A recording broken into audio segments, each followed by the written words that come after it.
Alléluia, soyez bénis, cher peuple de Dieu. Nous sommes au 6e jour de notre temps de jeûne et prière. Ah oui, les jours passent très vite. Si tu sens l'onction, tu vas sentir que les jours passent vite. Le thème de cette vidéo est le rôle du Saint-Esprit dans notre vie, ou alors les différents rôles du Saint-Esprit dans notre vie. Qu'est-ce que le Saint-Esprit fait dans la vie du croyant? Quel est son rôle dans notre vie?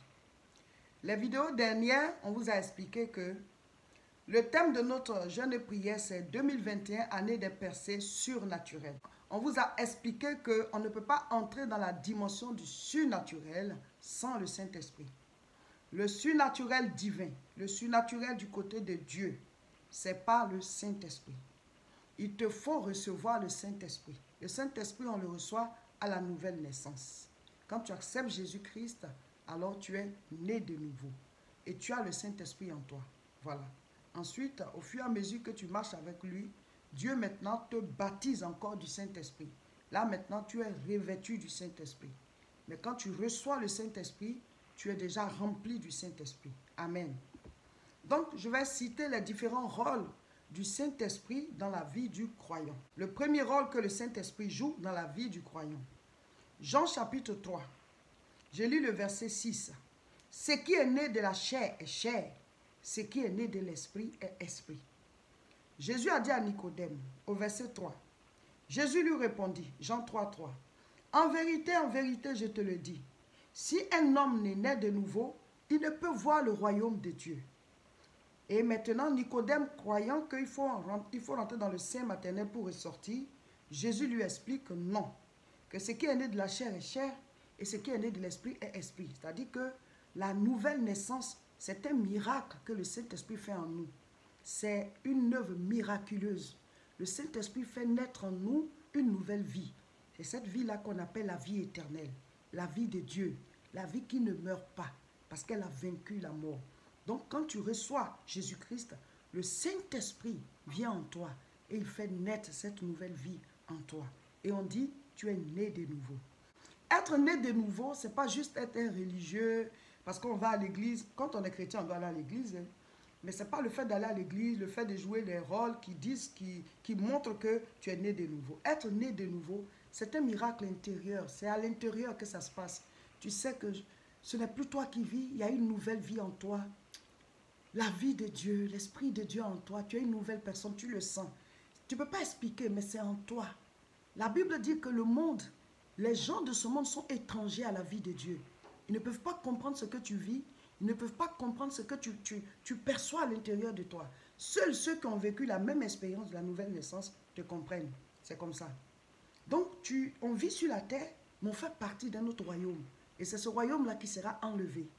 Parce que tous ceux qui ont le Saint-Esprit, quand la trompette va sonner en un clin d'œil, on sera enlevé. Ce n'est pas ceux qui sont baptisés du Saint-Esprit. Baptisé du Saint-Esprit, c'est une autre étape. Voilà. Mais quand tu es né de nouveau, là, tu as le Saint-Esprit. Que tu parles en langue ou pas, tu as le Saint-Esprit parce que tu as accepté Jésus. Donc la Bible dit, l'Esprit de Dieu rend témoignage à notre esprit que nous sommes enfants de Dieu. Au fond de toi, tu es convaincu que tu as donné ta vie au Seigneur. Alléluia. Tu as donné ta vie au Seigneur. C'est vrai, peut-être que tu n'es pas encore parfait. Mais chaque jour, en lisant la Bible, tu vois, tu télécharges cette vie que tu as reçue par le Saint-Esprit.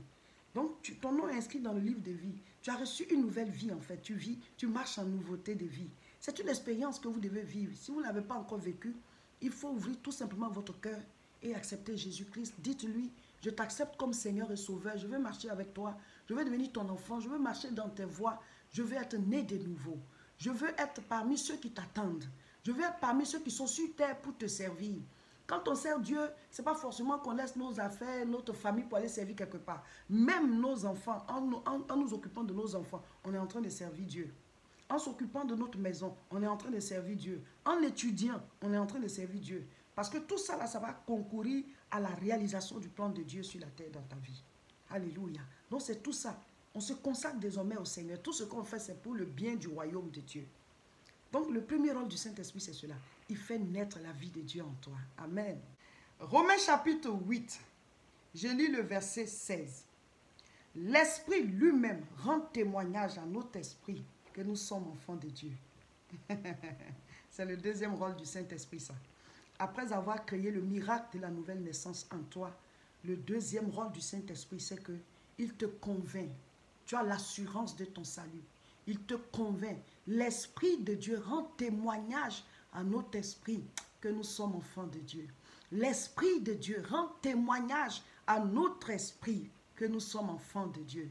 J'ai l'assurance de mon salut par la présence du Seigneur Jésus.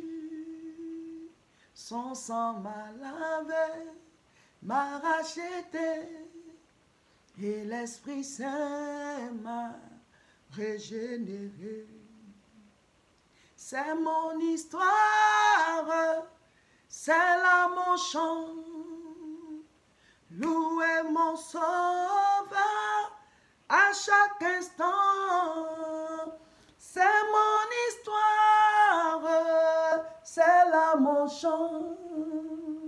Louez mon sauveur à chaque instant. Recevez la révélation de la nouvelle naissance. Recevez la révélation de l'Esprit de Dieu qui parle en vous, que vous êtes enfant de Dieu. Quand tu as reçu le salut, tu n'as pas peur de tes lendemains, tu n'as pas peur pour ton éternité, parce que tu as l'assurance de ton salut. L'Esprit de Dieu te rend témoignage que tu es enfant de Dieu et que ton nom est inscrit dans le livre de vie. Désormais, tu marches pour les intérêts du Seigneur sur la terre. Alléluia. Dis-moi Amen, dis-moi Amen. Ce jeûne-là est trop béni, il est trop béni. Que tu jeûnes ou pas, suis le programme avec nous, suis le programme, écoute les enseignements, fais les prières avec nous. Éternel, je te rends gloire et honneur, mon âme te célèbre, mon âme te loue, mon âme t'exalte, parce que tu es Dieu. Célébration, honneur, louange, bénédiction, élévation pour le Dieu de la vie. Alléluia. Le troisième rôle du Saint-Esprit dans notre vie, je vais le lire. Romains chapitre 8, verset 14. Car tous ceux qui sont conduits par l'Esprit de Dieu sont fils de Dieu. Le troisième rôle du Saint-Esprit, c'est de nous conduire. Mes frères, mes sœurs, si vous avez l'habitude d'interroger le Saint-Esprit dans tout ce que vous voulez faire, vous allez éviter beaucoup de pièges. Vous allez viser juste. Vous allez atteindre vos objectifs. Vous allez être dans votre destinée. C'est comme ça que Jésus vivait sur la terre. Tout ce qu'il faisait, c'était conduit par le Saint-Esprit. Quand ils ont appelé Jésus pour dire que Lazare était malade, il n'est pas parti sur le champ. Pas parce qu'il voulait voir Lazare mourir, mais parce qu'il est conduit par le Saint-Esprit. Ce jour-là, le Saint-Esprit voulait faire un miracle de résurrection. Donc il a dit au Seigneur d'attendre un peu. Et maintenant, après, il lui a dit de partir. Parce que jusqu'ici, la famille de Lazare savait que Jésus pouvait guérir les maladies. Mais ils ne savaient pas que Jésus pouvait aussi ressusciter les morts. Or, il faut un mort pour qu'il ressuscite. Donc Lazare a été un témoignage. Vous voyez, Jésus ne faisait rien sans que le Saint-Esprit ne l'ait guidé. Quand il doit faire quelque chose, c'est sous la direction du Saint-Esprit. De sorte qu'il peut faire telle chose maintenant de cette manière, une autre fois il fait autrement. Vous comprenez? Donc, en tant qu'enfant de Dieu, vous devez vous laisser conduire par le Saint-Esprit. Et comment est-ce qu'on se laisse conduire par le Saint-Esprit? Le Saint-Esprit est dans la parole. Quand tu dois poser un acte, tu dois toujours te demander, si Jésus était à ta place, est-ce qu'il allait poser cet acte? Si tu ne trouves pas la réponse, attends la réponse avant d'agir. Dis au Seigneur, guide-moi, parle-moi, donne-moi des signes.